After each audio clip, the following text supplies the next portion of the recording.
Welcome back to the Company of the Cat. Hi, how are you? This is a bite-sized rambling video. I made it short, but I couldn't fit everything I wanted to say in there, so this is the Snyder Cut. It isn't anything groundbreaking or crazy, but I have to say something immediately. If I see one more video titled The Most Forgotten Valyrian House, and they talk about House Celtigar, I will lose it. I think especially after House of the Dragon, the majority of people remember them just fine. Plus they have a magical horn, a Valyrian steel axe, and they are very, very rich. Fans of the universe that are familiar with the publications were always very much aware of them, I believe. Do you know which Valyrian house is forgotten? House Qoherys. When did we agree as a fandom that House Qoherys wasn't a thing? They are so forgotten that we forget that we have already forgotten them. I'm pretty sure George Martin himself has forgotten about them. I know that they are extinct, but still. They were the first rulers of Harrenhal after the conquest, and kept it for 35 years, and for Harrenhal, this is above average. For the extinct houses only, the average is 30 years, so they deserve a small video, I think. Quenton Qoherys was the first lord of Harrenhal and the head of House Qoherys. He was of Valyrian descent and a household member of House Targaryen in Dragonstone. Targaryens were the only dragon lords in Dragonstone, but not the only Valyrians. The Targaryens didn't come only with their dragons. 12 years before the doom of Valyria, Aenar Targaryen sold his holdings in the freehold and the lands of the Long Summer and moved with all his wives, wealth, slaves, because of course they were fucking Valyrians, dragons, siblings, kin, and children to Dragonstone, a bleak island citadel beneath a smoking mountain in the narrow sea. It makes sense, but it's just something that isn't very often discussed. The island of Dragonstone was settled 2 centuries before the doom by Valyrians who defeated the local lords, and the castle is very much magical and built by the freehold. We never learned how it was built. It is never stated if dragons were involved or not, only that Valyrian magic was used, meaning fire and blood magic. From all the info we have, I'm guessing that House Qoherys was part of the Valyrians that settled on the island of Dragonstone prior to the Targaryens and guarded and fortified the castle and the isle. If this isn't the case, then the house had some sort of relationship with the Targaryens when still back in Valyria and came with them when they decided to leave. I have a video about the Valyrian schism, and I talked about how the Velaryons and the Celtigars came before the Targaryens and how their imagery doesn't look at all Valyrian. If we take the white hair of the Velaryons out, we have stony, grey, sea-related naval powers with ancient, damp, gloomy castles, seahorses, and crabs. You don't see the names of their seats and their sigils and say, oh yeah, Valyrian houses. Plus, neither of these two houses guarded or had any involvement with Dragonstone prior to the Targaryens coming. Looking at House Qoherys though, we have Valyria all around. They were living on the island of Dragonstone.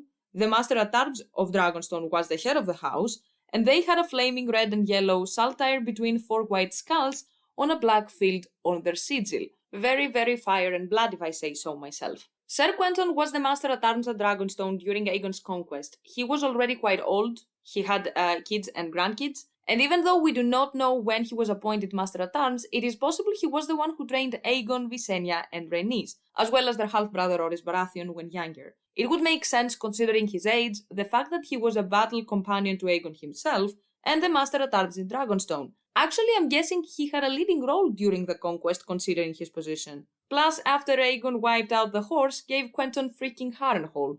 Lord Qoherys, having already 2 sons and a grandson, wasn't really anxious about the continuation of the family line. His first wife had died of spotted fever a year before the conquest, thus he agreed on a wedding with the daughter of Edmund Tully, Lord of Rivran, Lord Paramount of the Trident, the future Hand of the King, and Quenton's liege lord. We do not know why, but the next lord was Quenton's grandson, and not one of his sons, because Harrenhal was working his magic already, apparently. In any case, when Quenton died 7 years after they got Harrenhal in 9 AC, after a fall from his horse, his successor was Gargon Qoherys, his grandson. Ο Gargon ήταν γνωστός λεχρήτης της εποχής που το είχε ρίξει από μικρός στο φαΐ, στο αλκοόλ, στα όργια και στην πίστη πως η αλήθεια βρίσκεται στους Sex Pistols. He had the name Gargon the Guest because he invented crusty. He was not just crusty, he invented it. And was known to attend every wedding in his domain so he can take advantage of the Lord's right to the first night. And he didn't stop there, of course. He was also known for taking advantage of the female servants of the castle and of his servants' wives and daughters. Gargon ruled for 28 years. He died in 37 AC during the rebellion of Harren the Red, the grandson of Harren the Black who built Harrenhal. During the first year of Rhaenys' reign, Harren the Red was the first of 4 rebels who rose against the crown. Gargon obviously was not very well liked by his people and servants, and the father of a maid that Gargon had deflowered opened the doors to Harren and his outlaws. Harren dragged Sir Gargon from his bed to the godswood of the castle, cut out his joystick, fed it to a dog, and left him to bleed to death. And let's be honest, I'm pretty sure not many people cared.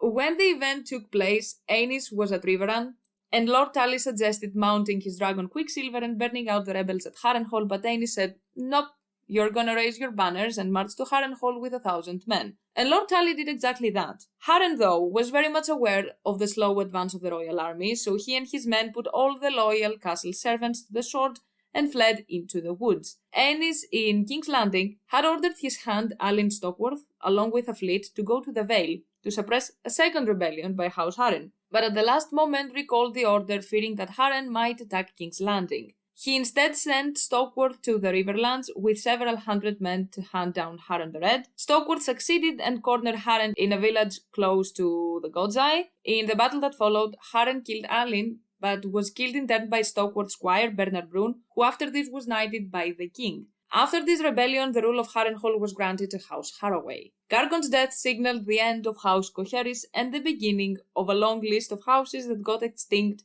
after they got Harrenhal. That being said, House Qoherys is one of the Harrenhal houses with the longest reigns, as I said in the beginning. They were ruling for 35 years. Gargon was also one of the examples good Queen Alysanne gave when she argued in favor of the abolition of the First Knight in Westeros. I want to add something here that is kinda random with House Qoherys, but the Targaryens too participated in the custom when they came to Westeros. When a Lord of Dragonstone took his ride, according to the First Night custom, the brides were seen as blessed because Targaryens were considered more gods than men, and the children were often given lavish gifts by their father, and if they had Valyrian traits, they were called dragon seeds. There were Targaryen lords that continue this custom even after its abolition. This is why there are quite a lot of dragon seeds in Dragonstone, as we have seen in Fire and Blood, and we will also see in House of the Dragon Season 2.